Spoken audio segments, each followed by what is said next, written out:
Joining us now in Studio B, a man who is hoping to find his way into the major leagues, perhaps with the Arizona Diamondbacks.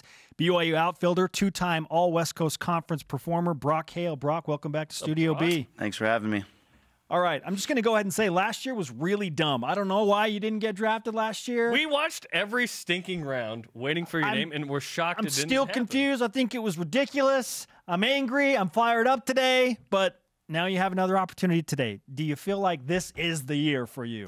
Yeah, I think it is. I mean, I think last year, because I had a knee injury in the middle of the season, I think that could have played some kind of factor into it. I mean, talking to some scouts this year, I think they're kind of worried about it. But at the end of the day, I mean, yeah, there's nothing you can really do. I was kind of sitting there too, what just happened, like why I didn't get drafted. There was a lot of expectations, but yeah, so I just kind of thought, for some reason I was supposed to come back here and play. So, yeah, right now it's just a waiting game.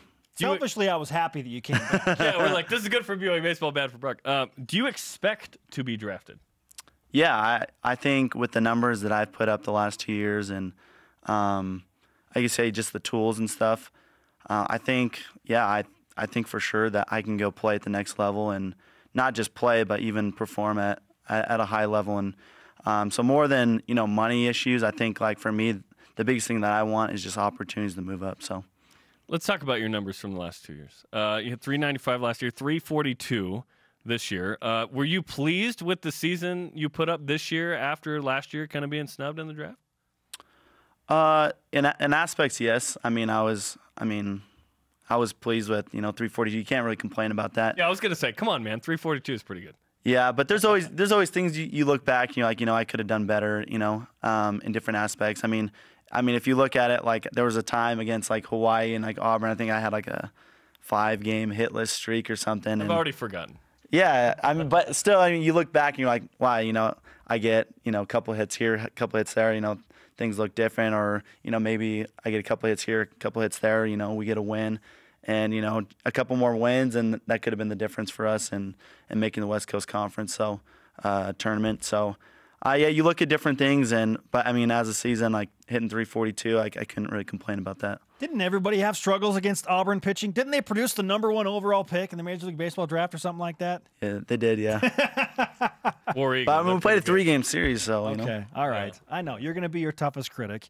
And you want to compete against the best. You're hoping for an opportunity to do that in the minor leagues. We've talked to a number of guys that went through BYU that have been given an opportunity. Most recently, Adam Law yesterday about his opportunity. He's at AAA now. Who do you talk with, if anybody at all, and what kind of advice are they giving to you right now? Honestly, I haven't really, talked to a ton of people. I mean, I've talked to, like, there's some scouts I've known since, high school, and kind of talked to them a little bit. They've especially like last year, they sat down and talked to me about what the minor league's about. And then when guys, come, like, Hanneman or even Law and Brugman, like, I've been able to ask them, kind of like a little bit about, their experience and stuff like that. So, I mean, they always give some good insight, when they come, and it's good to ask some questions. But yeah, for the most part, I would say, just from my experience, last year with the draft, that's kind of just the only really experience I have, going into this year. Day 2, rounds 3 through 10 begin at the top of the hour coming up at 1 p.m. Eastern time. So how do you pass the time as you're hoping to get a phone call? And are you like, people, please don't call me during the draft, so that you can just pick up the phone and then it's like a telemarketer or something? You're like, oh, man, I thought this was the Diamondbacks. Yeah, I don't know. I mean, after this, I'm going to hit and, like, work out with Daniel Schneemann. So, I mean, I'm not super worried about, the draft. So my thing is, like, last year I was super set on it, and I was like, this is the year, this is what's going to happen. Like, but this year, it's like, yeah, like, I really wanted to have, don't get me wrong, like, that's been my dream since I was a kid. But yeah, I think I'm more just a little bit, kind of chill about it.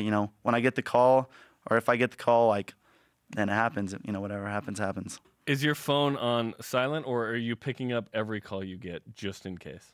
Oh, I'm gonna turn off silent. I'm gonna pick up every call. Yeah, so don't call Brock. Okay, friends of Brock, do not call him. Okay, today and tomorrow, just don't call him.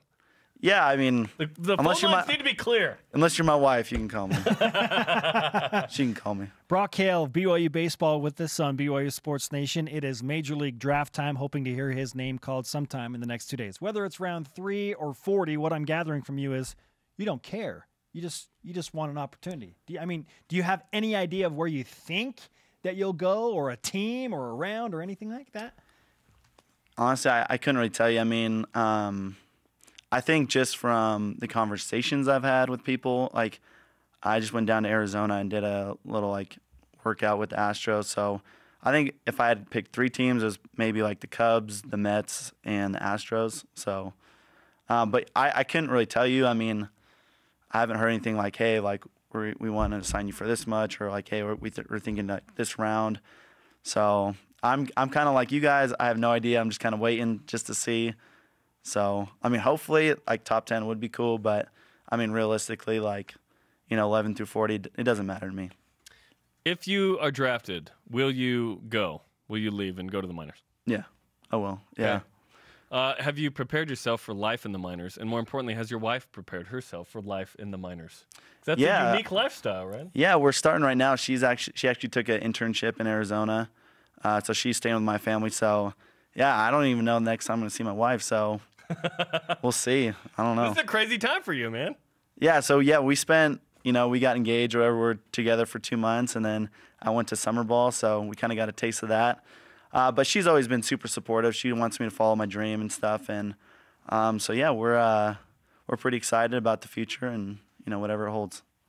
Brock Hale of BYU Baseball with us on BYU Sports Nation. In hindsight, how would you assess how the BYU baseball season went in 2018, and what do you anticipate is in the future for Mike Littlewood and his future teams? I guess in hindsight, I don't know. There was a lot of lessons to be learned, whether good or bad. But yeah, I mean, it was a tough year. It was, I think, for everyone. I mean, you look at everyone's numbers, and they went down a little bit, and no one really. I don't think anyone really understood like why. What was necessarily like the cause of all that. And so it was just a tough year for a lot of guys. I mean, I think a lot of guys put, pressure on themselves, but I said this before, Coach Littlewood, he knows how to win. That's the main thing. You get here to BYU and it's about winning, no matter how we do it. That's what it's about. So, yeah, he's going to get a huge group of guys coming in. There's going to be a lot of competition at different spots. And that competition is going to breed a lot of guys, to get better, and I think there's a lot of young guys like Mitch McIntyre who kind of proven themselves this year. And I think those are some of the guys that are just going to get better and better and better. So it's going to be good. Let's give you the karma. Good luck for the draft. And you don't have Shiv anymore. So that's great news for you. Yeah, that's right. It's very exciting. It's very exciting. Yeah, I was wondering when I came in if they're going to give me a raise or not. You're good, Brock. No. This isn't intramurals. You're going to be okay. You're good, man. Yeah, where's your BYU Not the ID? RB. Yeah. Shaved. Okay. Yeah. We're super thrilled for you, man. We'll be watching closely and wish you the best of luck. All right, thank you, guys. Thanks, Brock.